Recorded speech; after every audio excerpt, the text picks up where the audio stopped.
Yo, no, good morning mga kachabi. Para sa video ko ngayon, ito na yung day 17 ng aking Caldef journey. Ngayon ay July 30. So, papakita ko sa inyo yung magiging almusal ko, tanghalian, tsaka hapunan. Pero dahil sa parang kakatapos ko lang kasi mag-workout bali hindi ako makapag walking sa labas. Kaya ngayon nagbuhat ako. Magaan lang naman yung binubuhat ko. Bale, 15 pounds lang. Minsan 20. Depende sa lakas. Mga kachabi, kasi pagka nasa Caldef ka talaga, minsan may araw talaga na mahina ka eh. Pero yun na nga, inaano ko na kung pinapakinggan yung katawan ko, kung kaya ko magbuhat ng mas mabigat, yun gagawin ko. Pero pag hindi, mas magaan. So, 15 pounds lang ako ngayon dahil medyo nanghihina. Dahil kagabi, wala akong kanin, oatmeal lang.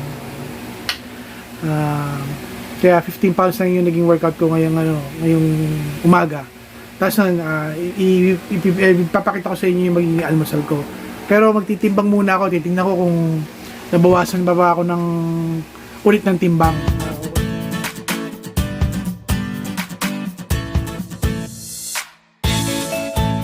Mga kachabi nagsimula ako bago ako mag Caldef.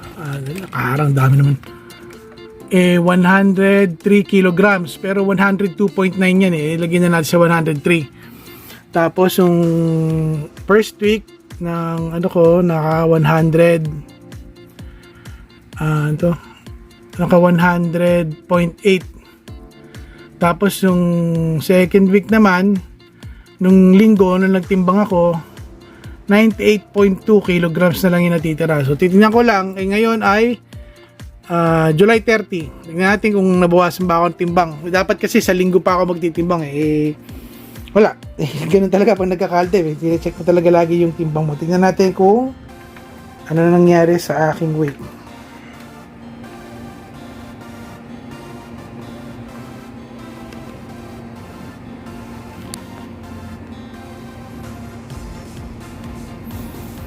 $97.7. Ulitin natin. Parang wala yata ako sa pantay na dapat kasi pantay. Yan. Check natin.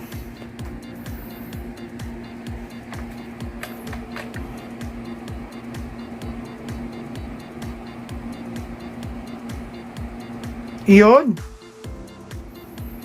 mga kachabi. Okay, kitang-kita naman mga kachabi Bumawas na naman ako mula sa 98.2 nung July 26, 97.7 ako ngayon. So bumawas na naman ako ng timbang. Kaya maganda talaga yung Caldef at nag-work siya. Tapos tutuloy ko talaga ito isang buwan. Tingnan natin kung hanggang sa ilan ang mababawas ko sa isang buwan. Ngayon at ako'y kakain na, i-share ko naman sa inyo ang aking magiging almusal. Bye-bye! Ayun mga kachabi, ito yung magiging almusal ko ngayon, July 30. Pagkatapos ko mag-workout, ito yung aking almusal. Kanin, 200 grams, 70, nakalimutan ko na ko ilan 70 plus. Tapos dalawang luncheon meat na binabad ko sa itlog, tapos prinito. Basta scrambled egg, dalawang luncheon meat, tsaka kanin. Yan ang aking almusal ngayon.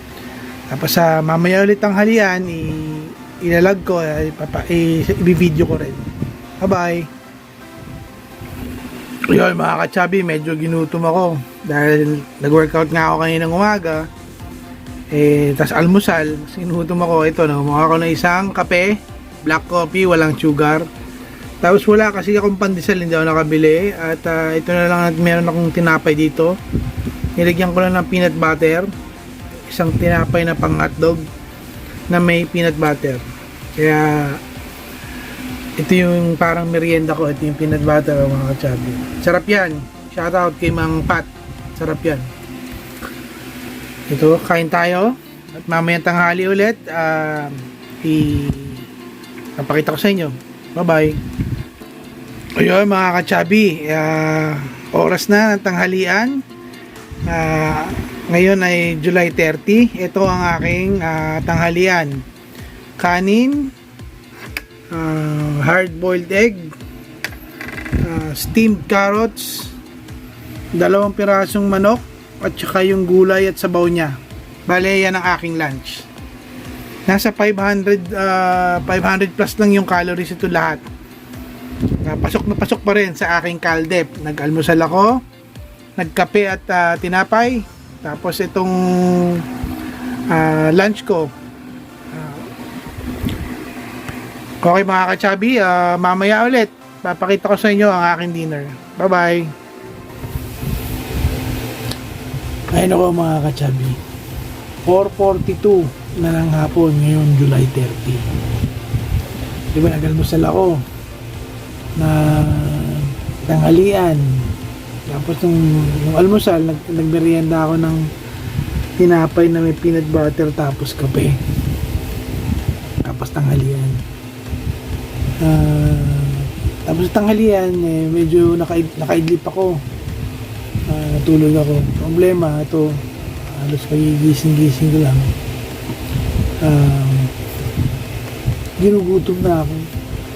Malayo pa yung yung oras para sa dinner. Yan ang hirap sa ito lang yung hirap sa sa Caldef. Dahil nag-workout ako kayo ng umaga, medyo tom-jom sa tayo sa ganitong oras. So ang natitira ko kasing calories na lang na pwedeng kainin 550 plus calories na lang. So parang na lang yun, parang isang pirasong manok o isda, itlog, tsaka 100 grams sa kanin. Parang ganun na lang karami. Ngayon pagka magsingit ako ngayon ng kakainin, baka ma-over ako, pero okay lang kasi meron akong buffer. Yun ang kaigihan pagka nag-exercise, nagkakaroon ka ng konting buffer para kung mag-over ka, at least hindi masyado nakaka-guilty. Kasi nga nag-workout nga ako ngayon ng umaga gusto ko sana kumain ito Kaya ako pa ito tinitingnan Pringles. Ayan, tatanong ko kay chat kung ilang grams yung pwede kong kainin ito, pero bahala na. Nakaka-guilty lang kasi hindi ko naman cheat day ngayon pero paminsan-minsan ko makain pa rin ako mga ganyan na mga chichira kahit hindi ko cheat day, lalo na pagka sobrang gugutom na.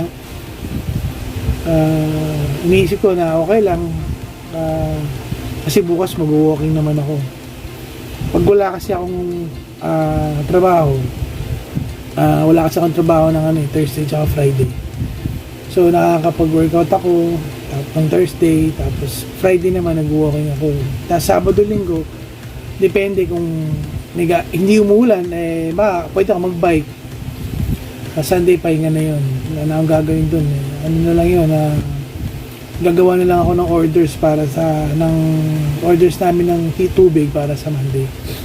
Ito nga yung magiging sa mga yung magiging dinner ko, kasi kulang pa ako sa protein, kulang pa ako ng mga 40 grams. Sabi ni chat, kumain daw ako ng hard-boiled egg mamaya sa dinner, mga 3, yung puti lang, kasi nag-itlog na ako kanyang umaga, so sobra yung yung dilaw, kasi mataas na sa cholesterol yun.